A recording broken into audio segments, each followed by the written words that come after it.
Hi guys, welcome to another Our Auto Expert review. I am Nick Miles and we are in Bourne, Texas, where VW have brought us to test drive this, the brand new Atlas. This Atlas is a big, three-row, large SUV. First time they have had anything this big in North America. It is designed for America. It is built in Chattanooga, Tennessee. And this is what VW are putting their bucks into because it's what America wants. Let's take a look at the outside, put it on the road, take a look at the inside, and find out if you are willing to exchange your dollar for this brand new SUV. Well, hi guys, welcome to another interior driving portion of our review. And my drive partner today is Javier Moto. My friend, we have spent like 2 years trying to get this date together. I know, we finally did it. So we find a British guy, a Mexican guy driving a German car that's made in the US. So right. What do you make of that formula? This is truly the international version of the show. So Javier, tell everybody what you do and where they can find your stuff. Well, Javier Mota, and everywhere in social media. I'm the chief editor for Auto Proyecto, which is a site that gets distributed to around 20 other different sites here in the US. We also do NBC Telemundo, Un Nuevo Dia, so always busy. All right, taking a look at the front of the brand new Atlas here from VW. One of the things that VW have done is put real LED lights in the front. When I say real LED, they are true LEDs because not only are the daytime running lights LEDs and the headlamps LEDs, but also the high beams are LEDs. A much more boxy shape than we've seen from many car companies before. A lot of people going for a more rounded, a smoother shape, but even in the wind tunnel, they came up with this large, big shape. This is what Americans want. Big muscular shoulders, big hips down the side, and an SUV that fits all of your gear and everything for the family. All right, so we're in the brand new VW Atlas. This vehicle is very significant for Volkswagen because it's their first third row, it's made in America, it's giant, and it's really a comeback vehicle for them. Yeah. It's, you know, after Dieselgate was so uncomfortable for them and just so still devastating. is. I mean, they still have to. Are they going still through the litigation and all the settlements and all that, billions and billions of dollars? So this is a very important car because obviously this segment is one of the fastest growing in the industry, probably the only one growing because cars are not selling more than before. But this big, I mean, it's huge. This vehicle is huge, and for me to say that, I know it's kind of weird because I'm only a little guy and everything is huge to me. But at the same time, it's dynamic, it's big, it's bold. Please follow the Texas 16 for 14 miles. It has navigation. It's in your face. Yeah. And the technology. So let's talk about this. There's a four cylinder and a 6 cylinder. Yeah, they have about 2 engines for that, all with automatic 8-speed transmission. Has the all-wheel drive system, the 4Motion from Volkswagen. Obviously, they're not gonna have a diesel, so don't even ask. I mean, they pretty much have said that diesel is gone from the US at least. Right. For obvious reasons. So I think they have come up with a very good product that they needed really, because they used to have that Touareg, or they still have that Touareg, that it was an okay vehicle for the market. I think it was a great. I loved the Touareg. No, it was good, but it just didn't overpriced by maybe $20,000. Exactly, they didn't have anything to really compete in the segment, and they're like with families that need more space, 3 rows. As you can tell, I mean, this car. Let me try to open this. Here it is. Just like, if you can count how long it takes to open the sunroof, that gives you an idea how long this vehicle is in the interior. Yeah. I mean, it's still not open yet completely.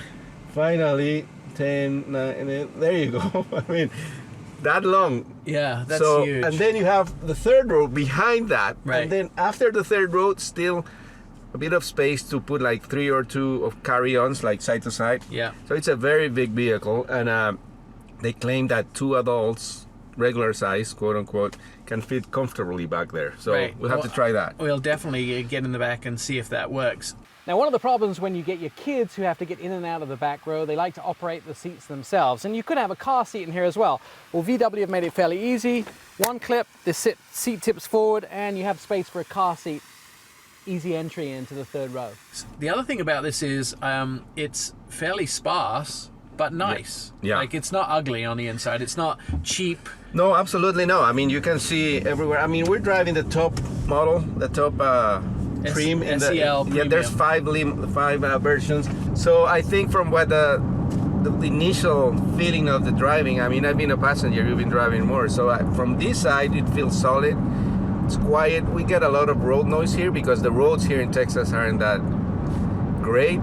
We have to avoid all the dead animals. All the dead animals. So, exactly. But I don't know, you can tell us more about the driving feeling. Yeah, so I do notice it does have a little bit of roll when you corner at speed, but it actually handles pretty well. The driving to me is great. It does sound a little noisy, but a lot of these new cars don't have so much noise reduction in them because it adds weight and it adds fuel economy. Because they have to put insulation and material in between the panels and all that kind of thing. Right. Some of the fuel economy we know for the 4-cylinder. We know for the 6-cylinder, we don't know the 4. Exactly. They haven't released all the numbers, but we're going to include them here when they announce them. So American built, American designed, actually designed specifically for the U.S. market because, again, they didn't have this kind of vehicle for this. Could you imagine driving this in Europe? Probably wouldn't be too... Well, I can't imagine, but I don't think we could go that far. Right. Those little streets. What do you think of the tech on the inside? I like it. I mean, they have the new intelligent cockpit from the Volkswagen Group. And I really like how this screen is integrated with all the buttons and all the controls in one piece. Right. Because even though the screen is just an inner part of it, all the other parts are not the actual screen, but it makes it look bigger, even though it's not. Right. So it's flat glass. Yeah. And then it has its buttons on that as well, and it's touch screen. It does have a volume knob, which they kept. A lot of people still have the redundancy because, I mean, for example, in the new Honda products, you don't have that. Right. And you have to actually kind of learn it either through the steering wheel or like with the screen here, so it's not kind of distracting. But then the rest of the car is very VW, right? It looks like any other VW. The HVAC controls, very straightforward VW HVAC controls. But it's not that busy. I think I like it. Clean. Steering wheel buttons are nice with multiple buttons in one surface, and then they do have USB chargers. They have integrated a lot of safety systems as well, right? Yeah, I mean, with new cars and like with the competition being so aggressive with cars, when you can get a car for $25,000 that had intelligent cruise control, lane keep assist, automatic braking and all that, you cannot offer this car, family car like this with those safety features. So that's another thing that the whole industry is catching up to, and it's the best for the customers, really. I think. I mean, if my advice to people who are buying a new car and they get offered different options, the one that they think they should pick always is the safety feature option, because in the long run that's gonna save you money. You're not gonna notice it because if it avoids an accident, obviously you're gonna spend any money. But that's the magic of, not the magic, but the end result of that kind of technology. One of the big things for them too is now they have the blind spot system, lane watch, and lane keeping assist. So the vehicle will stay in between the lanes for you. Yeah, it's not autonomous driving yet, but it's getting there, and part of steps toward that goal, I guess. Pedestrian detection. For the first time in the U.S. with the Volkswagen vehicle here. Yeah, I mean, they have that in Europe because it's a mandate there, but not here. So which is another added safety system. And then the 4Motion. It does come in a 2-wheel drive, but 4-wheel drive or 4Motion as they like. I wish everybody, by the way, could get on the same page and call everything the same thing instead of like Formatic, 4Motion. What's Mini is all 4. I know. Well, all-wheel drive. Yes. So the all-wheel drive system, and they were pretty good. The Touareg was actually one of the first vehicles to be able to handle multiple terrains. You do have a terrain button in here as well, so you can choose what kind of terrain you're on, and a snow button as well for slippery conditions. Yeah, you need that. Maybe more important than I need in Miami. But, right. But it's good that it's there and it's easy to use too. And then the electronic parking brake and the start-stop button is not on. They do still have an area for it here. Well, yes, because I mean they're like used common parts for other vehicles maybe, and that's where the key will go still in those vehicles that don't have that kind of system. So very electronic, and then a huge center console where you can just actually like look at this, the size of the top of it. Yeah. Obviously all the connectors here and all that. So overall, I think they did a good job with it. This was a concept that was shown up with this name Atlas like 4 or 5 years ago. Right. They finally came up with it. The exterior design, I think it's a little bit too boxy, but not that square. So See, it I has- mean, I miss the boxy designs. I like the Jeeps, the Land Rovers, Yeah. so I like this. And then the new Subaru, which is probably going to be New York or New maybe York a bit Auto Show, later.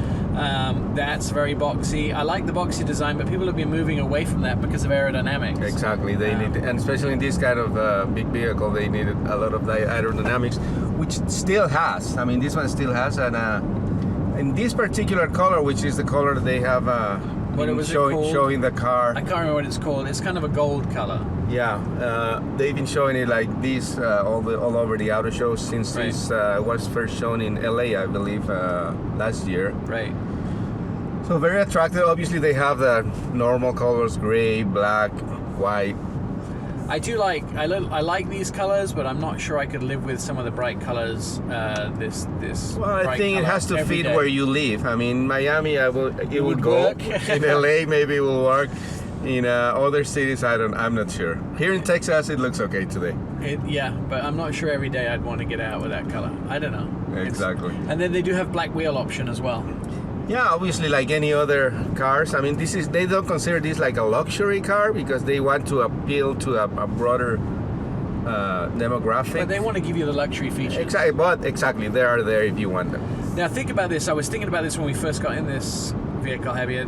You think about 10 years ago, you would be surprised to get a V6 option. It would always be a V8. Oh, this size. absolutely, And yeah. now a 4-cylinder, that's pretty Yeah, those unremarkable. little four-cylinder engines are amazing, and with the new technology that engineers are able to put into that, you get enough power. Obviously, it's not a sports car or anything like that. They don't pretend to be, but more than enough to do regular driving. Right. Do you think that we'll ever go below a 4-cylinder? Well, it's hard to be. I think they might go with a smaller four-cylinder car, but some kind of electrification system, Right. like a kind of a hybrid thing, which I think every manufacturer is going to go that way. We just saw last week the new Acura MDX Sports Hybrid, which Right. has some of the elements from the NSX. Right. And again, it's not a sports car, but you can see how that technology is getting into other products that are actually that car, for being a big SUV also, 3-row seating and everything, it has like pretty good MPG. I think it was around 27. So that's what I think that's going to happen within the next 5-10 years with all manufacturers. At least they're going to have to offer that option. Just hybrid is a Yeah, I As mean, part to of the complement the smaller engines, yeah. right. I think that's exactly what's going to happen. Well, so the driving dynamics, this is very easy to drive. It is large vehicle. It does a little bit unstable at speeds on corners, but not on anything unexpected. Road noise a little loud, but it is a pleasurable drive. I mean, we're doing 60 miles an hour on a nice big bend here in Texas, and it's very comfortable. So, and it stops well, it starts well, it's well powered. The V6, which we are driving right now, is a perfect vehicle. We yet have to drive the 4-cylinder.